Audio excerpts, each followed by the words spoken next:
Welcome to MRR news. మొన్న మనం చూసాం ఈ గుంటూరులో కృష్ణబాబు కాలనీలో ఒక మహిళ మీద ఒక టీడీపీ వార్డు సెక్రటరీ ఎంత దారుణంగా దాడి చేయడం జరిగింది. అతని కుటుంబ సభ్యులు కలిసి 9 మంది వివస్త్రని చేసి అసలు నిజంగా మనం ప్రజాస్వామ్యంలో ఉన్నామా లేదా అర్థం కాని పరిస్థితిలో దాడి చేయడం జరిగింది. ఎంత దారుణమైన సంఘటన జరిగినందుకు ఆ కుటుంబానికి పరామర్శ చేయడానికి జగన్మోహన్ రెడ్డి గారి ఆదేశానుసారం మేమందరం కూడా ఈ రోజు వచ్చి ఆ మహిళను కలిశాము. జరిగిన సంఘటన అంతా తెలుసుకున్నాము. ఆ మహిళకి ధైర్యం చెప్పడం జరిగింది.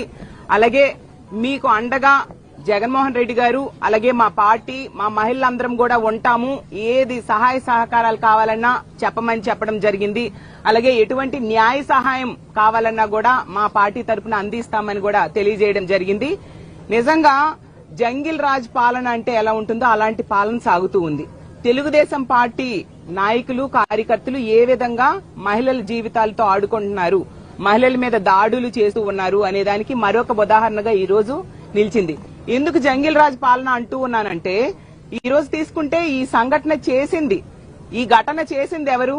తెలుగుదేశం పార్టీ కార్యకర్త. అలాగే ఈ సంఘటన జరిగాక సెటిల్మెంట్ కి ప్రయత్నించింది తెలుగుదేశం పార్టీ ఎమ్మెల్యే అయిన గల్లా మాధవి గారు. నిజంగా ఒక మహిళ ఉండి ఆమె సెటిల్మెంట్ కి ప్రయత్నించడం సిగ్గుచేటు. ఆ సిఐ అన్నారు ఏంటి ఈ ఎమ్మెల్యే ఆదేశానుసారం మేము యాక్షన్ తీసుకున్నామని. ఈ ఎమ్మెల్యే అంటారు పోలీసుల అలసత్వం వల్ల లేట్ అయింది అని చెప్పేసి. అంటే పోలీసులు అక్కడ మహిళలు కూడా అడుగుతూ ఉన్నారు, మేము కూడా అడుగుతూ ఉన్నాం. ఎమ్మెల్యే చెప్తే గాని యాక్షన్ తీసుకోరా పోలీసులు? అంటే సామాన్య మానవులు సామాన్య ప్రజలు మాకు కష్టం వచ్చింది లేదా ఒక వ్యక్తి ఈ విధంగా దాడి చేశాడు యాక్షన్ తీసుకోండి అంటే పోలీసులు తీసుకోరా? ఎమ్మెల్యేలు చెప్తేనా తీసుకుంటారా? 10,000 లంచం ఇవ్వలేదని చెప్పి ఆ బోరు వేసుకోవడానికి 10,000 లంచం ఇవ్వలేదని చెప్పి అంత దారుణంగా వివస్త్రం చేసి దాడి చేశారు. ఎంత ఘోరం అంటే ఆమె భయంతో మూత్రం పోసుకుంటూ ఉన్నా కూడా వీళ్ళు దాడి చేశారంటే ఇంత నీచానికి దిగజారా? అంటే ఈ ఆంధ్రప్రదేశ్ రాష్ట్రంలో ఈ కూటమి పాలనలో మహిళల భద్రత ఎంతగా దిగజారిందో ఇదొక పెద్ద ఉదాహరణ.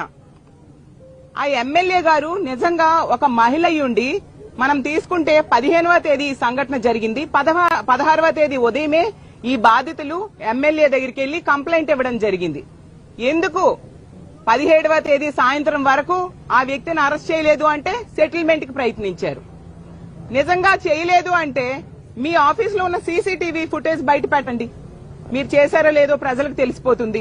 మళ్ళీ ఆవిడ ఎంత కవర్ చేసుకుంటూ ఉన్నారంటే ఆమె కార్యకర్తకి ఆ హిజ్రా చేశాడు, ఈమె కాదు, ఇతను కాదు, ఆమె మీద దాడి చేయలేదని కవర్ చేసుకుంటూ ఆవిడ స్టేట్మెంట్స్ ఇస్తూ ఉన్నారు. అయినా ఆవిడ ఎంతగా అధికారాన్ని చేతిలో తీసుకునే వ్యక్తో మీకు ఒకటే ఉదాహరణ గతంలో చూసాం. ఇదే గుంటూరులో అంబటి రాంబాబు గారి ఇంటి మీద ఏ విధంగా ఈ ఎమ్మెల్యే తన భర్త అనుచరులతో కలిపి వెళ్లి దాడి చేశారు. ఏమైనా యాక్షన్ వాళ్ళ మీద పోలీసులు తీసుకున్నారా? ప్రభుత్వం తీసుకుందా?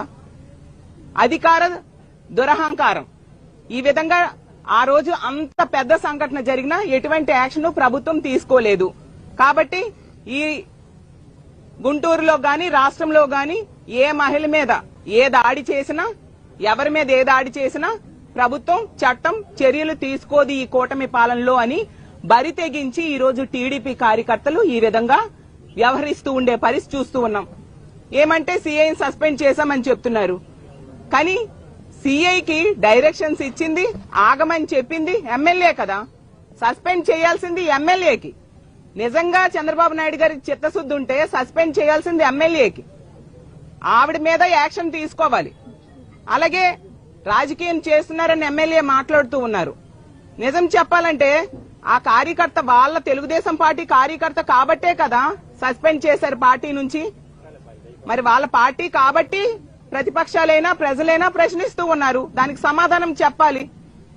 అలాగే చంద్రబాబు నాయుడు గారు ఒక వీధిలో లైట్ వెలకపోయినా నాకు తెలిసిపోతుంది, నేనంత గ్రేటు అని చెప్తూ ఉంటారు కదా. మరి అదే వీధి లైట్ కింద ఒక మహిళను వివస్త్రం చేస్తే 3 రోజుల వరకు మీరు ఎందుకు చర్యలు తీసుకోలేదు?